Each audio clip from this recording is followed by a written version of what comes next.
एक ऐसा बैट्समैन जिसे 16 साल की उम्र में ही कह दिया गया था कि वो नेक्स्ट सचिन तेंदुलकर बनेगा।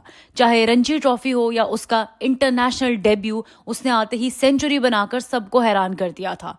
फिर एक ऐसा बैट्समैन जो सचिन के साथ खेलते हुए भी सचिन से ज्यादा पॉपुलर था, जिसने सचिन से ज्यादा अच्छा परफॉर्मेंस दिया था अपने करियर में।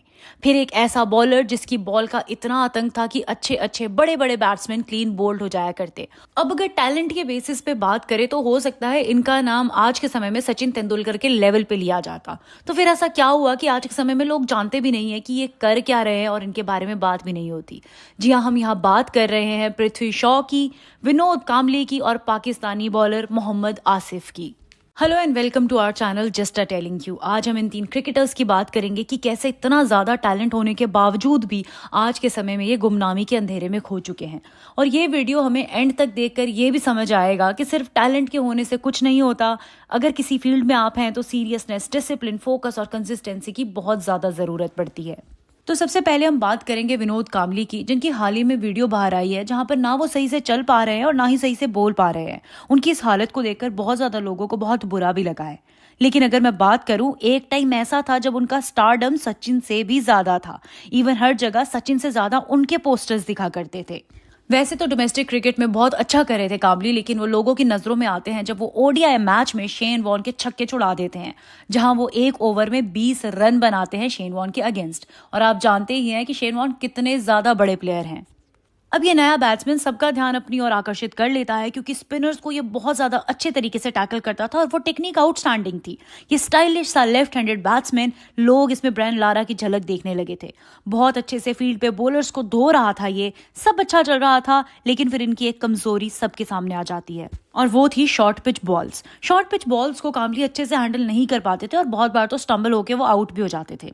अब कमी सबके सामने आ गई थी, जग जाहिर हो गई थी, तो उसे सुधारने के लिए बहुत प्रैक्टिस की जरूरत लगनी थी। लेकिन कांबली अपना सारा फोकस शिफ्ट कर देते हैं पार्टीज की तरफ, बॉलीवुड सेलिब्रिटीज को दोस्त बनाने में और अपनी पॉपुलैरिटी को बढ़ाने में। लेकिन शायद कांबली ये भूल चुके थे कि सारी पॉपुलैरिटी आई उनके पास क्रिकेट से ही है। अगर वो क्रिकेट में अच्छा नहीं प्रदर्शन करेंगे तो हो सकता है कि कल को ये सारी शोहरत भी चली जाए।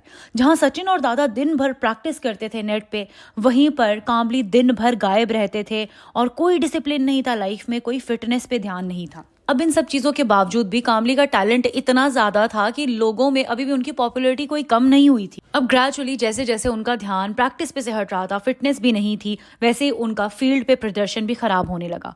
फिर आता है 1996 का वर्ल्ड कप का सेमीफाइनल, जहां पर वो रोते हुए बाहर आते हैं हारने के बाद, और ये मंजर बहुत ही ज्यादा बड़ा था। So everyone was respecting his sentiments for his country, पर असल में वो एफर्ट्स और इमोशंस प्रैक्टिस और फिटनेस के टाइम पे मिसिंग थे और यहीं से उनके डाउनफॉल की शुरुआत हो जाती है। फिर कभी उन्हें इंजरी होती या फिर बैड परफॉर्मेंस होती, एक के बाद एक उनके हाथों से बहुत बड़े बड़े मैचेस भी निकलते गए। और अब उन्होंने अपना रुख टोटली कर दिया मूवीज की तरफ, जहां पर उन्होंने काफी मूवीज में काम किया। फिर वो मूवीज के बाद सीरियल्स में भी आए, वो बिग बॉस में भी आए थे, इवन उन्होंने कॉमेडी भी ट्राई की।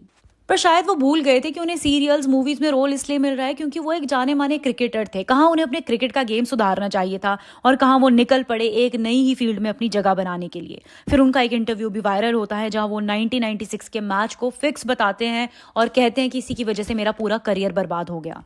2 फेल्ड मैरिजेस, शराब और फाइनेंशियली इतना ज़्यादा वीक हो जाते हैं वो कि वो 30,000 की पेंशन की मांग करते हैं बीसीसीआई से। और आज के समय में हम देख सकते हैं कि वो ढंग से चल भी नहीं पा रहे हैं क्योंकि वो सचिन के क्लासमेट रह चुके हैं। तो बहुत लोग उनका कंपैरिजन भी करते हैं, जहां सचिन ने क्रिकेट को अपना रिलीजन बना दिया और इसीलिए वो इंडिया में क्रिकेट के, इवन वर्ल्ड में क्रिकेट के गॉड कहलाए जाते हैं। और कांबली भी शायद आज उसी मुकाम पे होते अगर वो कंसिस्टेंट रहते, अपनी कमियों पे ध्यान देते और प्रैक्टिस पे ध्यान देते। अब हम बात करेंगे पृथ्वी शॉ की, जो आते ही अपने रणजी डेब्यू में, दिलीप ट्रॉफी डेब्यू में और इंटरनेशनल डेब्यू में 100 रन बनाकर एक अलग ही रिकॉर्ड सेट कर देते हैं। 16 साल की उम्र में उन्हें दूसरा सचिन कहने लग जाते हैं लोग। इवन 2013 में जब सचिन ने रिटायरमेंट अपनी अनाउंस कर दी थी तो सारे देश को एक हल्की सी होप मिल गई थी कि शायद हमारे पास नेक्स्ट सचिन आ चुका है। रिकॉर्ड पे रिकॉर्ड बना रहे थे पृथ्वी शॉ, जहां पर वो अंडर 19 वर्ल्ड कप 2018 को अपने नाम करते हैं और इस टीम के कैप्टन पृथ्वी शॉ ही थे। जब वो 8 साल की उम्र के भी थे तो भी वो 13-14 साल के क्रिकेटर्स को अच्छे से धो डालते थे। इवन रवि शास्त्री ने कहा था कि जब ये खेलते हैं तो इनमें सचिन और सहवाग की झलक दिखती है। आईपीएल में सबसे यंगेस्ट प्लेयर थे वो जिन्होंने डेब्यू किया था, उन्हें दिल्ली ने खरीदा था। और अगर हम बात करें 18 साल में ही टेस्ट डेब्यू में उन्होंने सेंचुरी मार दी थी। ये सारे रिकॉर्ड्स थे जो बहुत छोटी सी उम्र में उन्होंने सेट कर दिए थे। इतना ज्यादा प्रॉमिसिंग क्रिकेटर, फिर क्या हुआ कि उसी आईपीएल में अब वो अनसोल्ड रहे हैं। अपने छोटे से करियर में बहुत बेहतरीन प्रदर्शन करने के बावजूद भी आज उनका नाम किसी ना किसी कंट्रोवर्सी में ही लिया जाता है। उनका करियर रॉकेट की रफ्तार से ऊपर जा रहा था, लेकिन पहला सेटबैक लगता है 2019 में, जब बीसीसीआई उन्हें सस्पेंड कर देती है 8 महीने के लिए, क्योंकि वो डोप टेस्ट को फेल कर जाते हैं। उनके बॉडी में टर्बिटोलिन की मात्रा पाई जाती है, जिसकी सफाई में वो बाद में कहते हैं कि उन्होंने तो सिर्फ एक कफ सिरप को पिया था। वहीं 2018 से उनके इंजरीज का सफर भी शुरू हो जाता है, जहां सबसे पहले एंकल इंजरी, फिर शोल्डर इंजरी, फिर नी इंजरी, जिस वजह से वो ऑलमोस्ट हर मैच में स्ट्रगल कर रहे थे। लेकिन फिर उनका नाम अलग अलग कंट्रोवर्सीज में आता है, जहां आपने वीडियो जरूर देखी होगी, जहां पृथ्वी शॉ अपने फ्रेंड्स के साथ क्लब में पार्टी कर रहे हैं, कुछ फैंस उनसे सेल्फी की मांग करते हैं और हाथापाई हो जाती है। पृथ्वी शॉ ने ऑल्दो ये भी कहा है कि उन्हें फिजिकली असॉल्ट किया गया, लेकिन फैंस ने बहुत ज्यादा बैश भी किया था पृथ्वी शॉ के खुद के बिहेवियर के ऊपर। पर पृथ्वी शॉ को जहां बहुत ज्यादा ट्रोल किया गया है, उसका सबसे बड़ा रीजन है फिटनेस। अगर आप देखेंगे उन्होंने बहुत ज्यादा वेट गेन कर लिया है। वो सिर्फ 25 साल के हैं, लेकिन वो 35 से भी ज्यादा के लगते हैं। बहुत बार ये भी कंपैरिजन किया गया है कि पृथ्वी शॉ अपने फादर से भी बड़े लगते हैं, और इसका सबसे बड़ा रीजन है एक तो इंजरी और दूसरा उनकी लाइफ में डिसिप्लिन की कमी, और वो भी प्रैक्टिस में बहुत ही कम नजर आते हैं। पुअर फिटनेस की वजह से बहुत ज्यादा ट्रोलिंग का सामना वो कर रहे हैं, लेकिन फैंस को फिर भी उम्मीद है कि उनके जैसा बड़ा प्लेयर फिर से कम बैक करेगा। Last but not the least is Mohammad Asif, Pakistan के फास्ट बॉलर। उनकी बॉल का इतना ज्यादा आतंक था कि हर कोई दंग रह जाता था। सबको लगता था कि पता नहीं कैसे, पर आसिफ का कंट्रोल बॉल पे कुछ अलग ही लेवल का है। वैसे तो वो 18 साल की उम्र में डेब्यू करते हैं, लेकिन 2005 में जब वो कायदे आजम ट्रॉफी के लिए खेल रहे थे सियालकोट की तरफ से, तो वो सिर्फ 35 रन देते हैं दूसरी टीम को 7 विकेटों पे। फिर इंटरनेशनल क्रिकेट में उनकी एंट्री होती है, अब वहां भी वो धमाल ही मचाते हैं। लेकिन जैसे कि आप जानते हैं कि किसी भी पाकिस्तानी क्रिकेटर को अपना नाम कमाने के लिए इंडिया वर्सेस पाकिस्तान के मैच में अच्छा प्रदर्शन करना होता है, वैसे ही मोहम्मद आसिफ भी छा जाते हैं। अब जहां पर पहली सीरीज में इंडिया वर्सेस पाकिस्तान में पाकिस्तान के बैट्समैन 39 पे 6 उड़ चुके थे, वहीं पर ही फर्स्ट इनिंग में ही जब बॉलिंग की टर्न आई तो 4 विकेटें लेके जाते हैं मोहम्मद आसिफ। और ये विकेट्स नॉर्मल नहीं थी, वीवीएस लक्ष्मण, राहुल द्रविड़, युवराज सिंह और जहीर खान की थी। फिर अगर हम सेकेंड इनिंग की बात करें तो पहले ओवर में ही वो सहवाग को क्लीन बोल्ड करते हैं। कराची में ये मैच था जहां पर लोग पागल ही हो गए थे उनके प्रदर्शन को देख के, एंड ऑब्वियसली डिजर्व दैट। वहीं पर वो मारते हैं अपनी बॉल ऑफ द सेंचुरी, जहां वीवीएस लक्ष्मण खेल रहे थे और उनके मिडल स्टंप को उड़ाते हैं वो, और पूरी उनकी विकेट उड़कर गिरती है दूसरी तरफ। अकेले मोहम्मद आसिफ यहाँ पूरी गेम को पलट देते हैं। बड़े बड़े मैचेस में उन्होंने 1-2 नहीं 19 विकेटें, 11 विकेटें ऐसे स्कोर्स अपने नाम किए थे।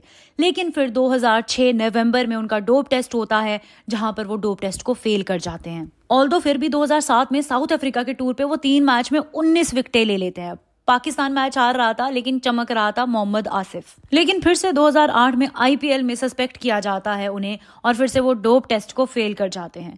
लेकिन उनका जो nail in the last coffin था वो था 2010 में, जब उनके ऊपर एलिगेशन लगते हैं मैच फिक्सिंग के। यहाँ पर जो मैच फिक्सिंग की पूरी स्कीम चली थी वो असली में मैच फिक्सिंग की थी भी नहीं, बल्कि एक स्टिंग ऑपरेशन था, जिसके बाद सलमान बट को भी और मोहम्मद आसिफ को भी निकाल दिया जाता है टीम से। हालांकि मार्किंग वाले जो नोट थे वो मोहम्मद बट के पास मिले थे, लेकिन मोहम्मद आसिफ के पास नहीं मिले थे।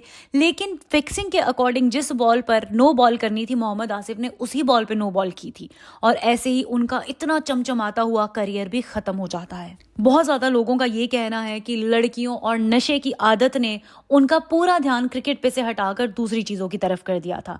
चाहे फिर वीना मलिक के साथ जब उन्होंने शादी की थी और उसके बाद उन दोनों के एक दूसरे के ऊपर एलिगेशंस और लड़ाइयां जो टीवी पर सरेआम दिखाई जाती थी वो हो, या फिर उनके डोप टेस्ट फेल करने, या फिर ये फिक्सिंग का इल्जाम। So that's it everyone. ये थे वो 3 क्रिकेटर्स जो आज के टाइम में बहुत ऊंचे मुकाम पे हो सकते थे, लेकिन everyone is now struggling in their life. अगर आपको ये वीडियो अच्छी लगी हो तो प्लीज इसे लाइक, शेयर और सब्सक्राइब करें। Thank you and take care.